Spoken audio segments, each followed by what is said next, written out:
These people, although they are human, they lack that incredible gap that those of you who are here right now have.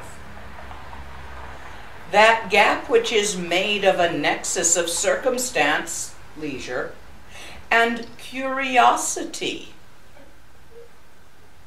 You would like to think outside of the box. You are dissatisfied with eating and sleeping and working and living and dying. You would like to see if there might be anything other than a repeat of the patterns. Get born, go to school, get a job, raise a family, die. Get born, go to school, get a job, raise a family, die.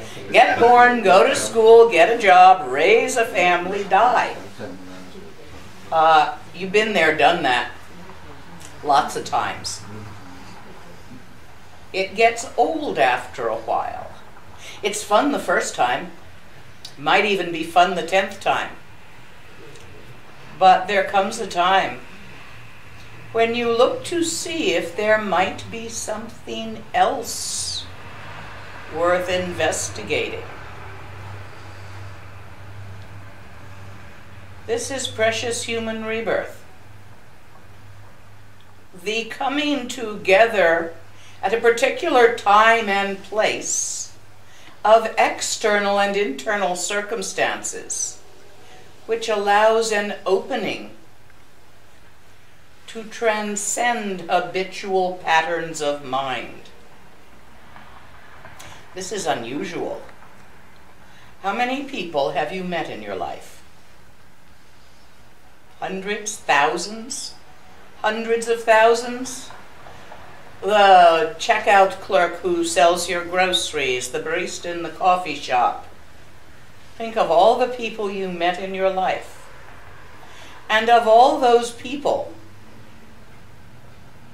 how many have the internal curiosity combined with the external leisure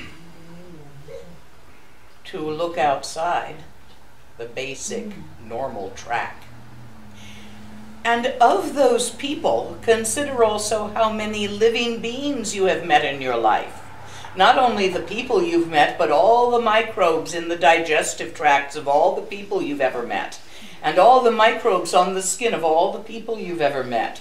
And every dog you've ever seen, and every flea on every dog you've ever seen, and every duck in the park, and bird in the sky, and cricket in the grass that you've ever met or seen or heard, who lack this particular union of circumstances which permits one to have a chance at escaping the continuous patterns of birth and death and birth and death, and chasing what you want and fleeing what you don't want, and being caught by what you fear and not getting what you want, and doing it over and over and over again, like one of those little rodents on an exercise wheel. Round and round you go, but you're not actually getting anywhere.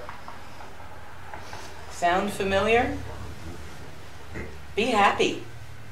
This point in time is not common, nor will it last. Shit's gonna get you. Stuff's gonna happen. You're gonna end up busy. You're gonna end up dead. And you're gonna forget all about it. Unless you have created the karmic formations for the happy coincidence of the external circumstances and the internal curiosity to come together again. Are you with me so far? Precious human rebirth and impermanence.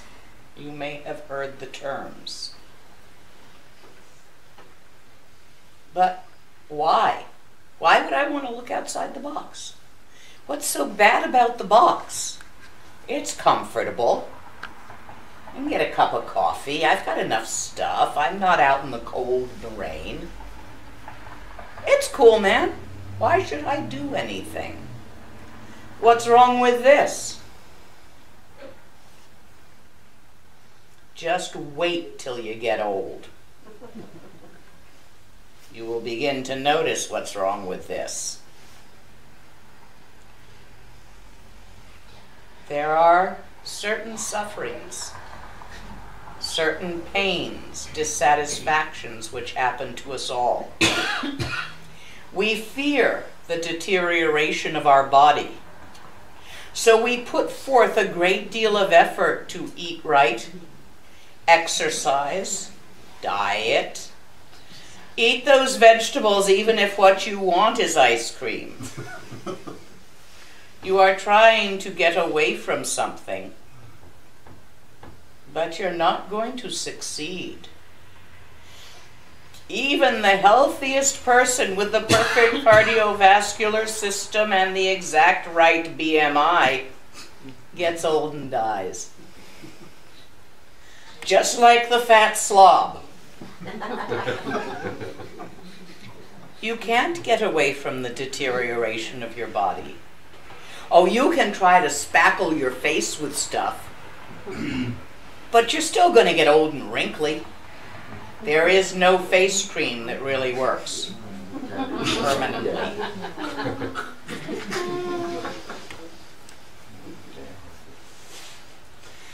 Impermanence causes things to be in a constant state of change. And being humans, we are never satisfied quite with what is. Is there anyone here who would not like, to be 10 years younger, to be 10 pounds thinner, to be $10 richer? Just a little bit. A little bit prettier, a little bit thinner, a little bit blonder, a little bit richer, or to have a little more hair. We are not satisfied. We want something. Even if you don't want something right in this moment, by tomorrow you will want food again. If you sit here long enough, you want to get up. If you stand up long enough, you want to sit down. You always want something. And you put forth effort to get what you want. You give yourself suffering in pursuit of your desires.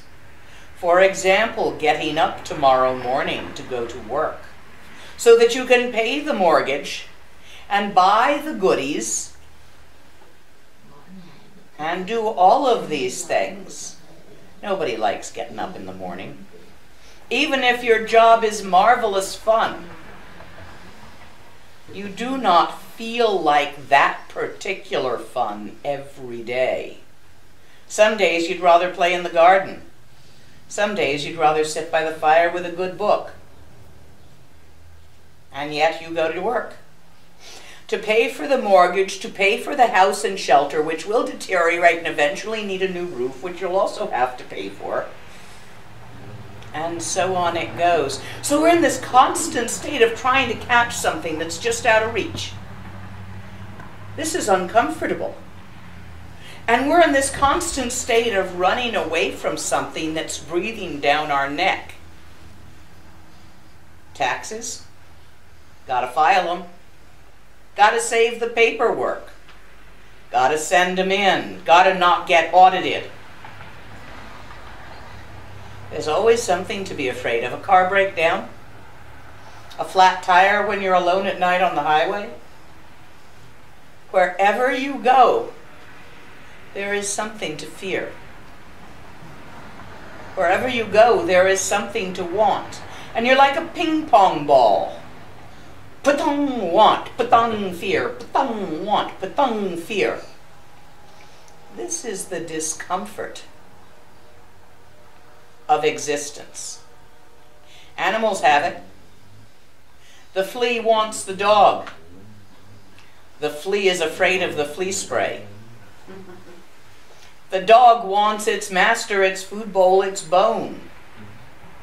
The dog is afraid of its master's anger. Everything that is alive has hopes and fears. Even the microbes in your guts have hopes and fears, desires and aversion. If you take a slide and you place a microbe, a parasite, an amoeba on it, and you put a drop of something which is food to the amoeba, it slithers towards it. You put a drop of something which is poison to the amoeba, it slithers away from it. It's fleeing its fears and pursuing its desires, just like you. No difference. Everything wants to mate. You also wish to mate, or have done so. This desire to mate, to have family, to have children, to amass a nest, to build a nest, this is true of you and animals. Even the gods have hopes and fears. I am not speaking of Christianity, of which I know very little, but rather the traditional gods of Asia, which are not unlike the Greek gods. They get in fights. They chase stuff. They run from stuff. They get dissatisfied. They have affairs with each other's wives. They do everything people do, only they've got more power, more bliss, better clothes, and a higher technology. And it's still not enough. We, Americans with hot and cold running water, could be having a godlike lifestyle compared to the peasant in the tar paper shack on the plains of India. You feel like gods? Utterly satisfied and all blissed out? I don't think so. And yet you have such a higher level of creature comfort. It's not enough, is it? You need to redecorate that bathroom. Having hot and cold running water is not enough. Your towels have to match your shower curtain.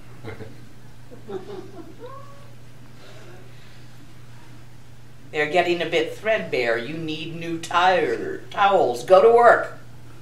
Earn money, pay the bills, buy new towels, go to bed and bath or wherever you buy towels around here.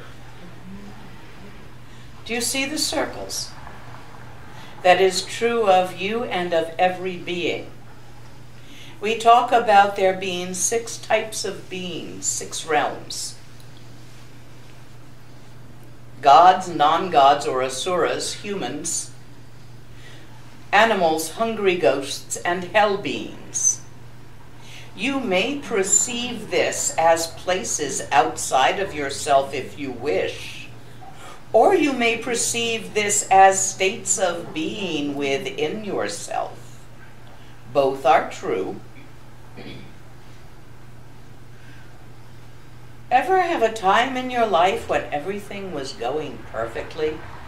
Maybe it was high school, maybe it was the beginning of your career, maybe it was when your kids were reaching a certain stage. But try to remember, even for a few days somewhere, everything was great. You had what you wanted. You were totally happy with your life. If you're lucky, this happens often, with gaps in between, because nobody gets it always. That's like the God realm. You are so content that you are not hungry, you are not curious, you are not looking for anything else. And you will stay in that contentment until it wears off.